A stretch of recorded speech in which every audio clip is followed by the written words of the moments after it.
It was a dark and stormy night, and three friends, Mike, Sarah, and James, decided to explore the abandoned asylum on the outskirts of town. They had heard rumors of strange noises and ghostly apparitions, but they didn't believe in any of that. They were just looking for an adrenaline rush.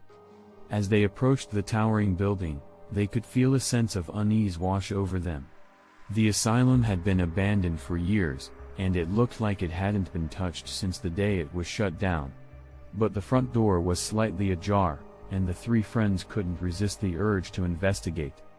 As they entered the asylum, they were met with a musty smell and a feeling of dread. The air was thick with silence, and the only sound they could hear was the sound of their own footsteps on the dusty floor.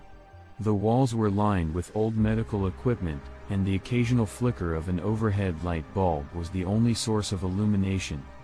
As they explored the abandoned building, they began to feel like they were being watched. They heard strange noises and whispers coming from the shadows, and their nerves were starting to get the better of them.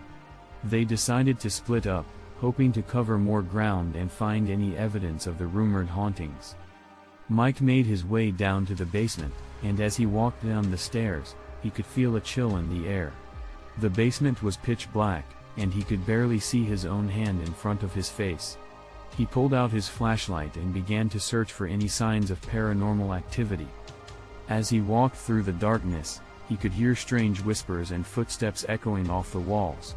Suddenly, he felt a cold hand on his shoulder, and he turned around to see a ghostly figure standing right in front of him. He screamed and ran back up the stairs, but the figure followed him, its ghostly moans echoing through the hallway. Meanwhile, Sarah and James were exploring the upper floors. They could hear strange noises and whispers, and they felt like they were being watched. They entered a room with a large, ornate mirror, and as they looked into it, they could see ghostly figures staring back at them. Suddenly, the mirror shattered into a million pieces, and the room was filled with a cold, ominous breeze. Sarah and James screamed and ran out of the room, but as they turned the corner, they were met with another terrifying sight. The ghostly figure that had chased Mike was now in front of them, and it was slowly approaching, its ghostly moans growing louder and more intense. The three friends ran for their lives, trying to find a way out of the asylum.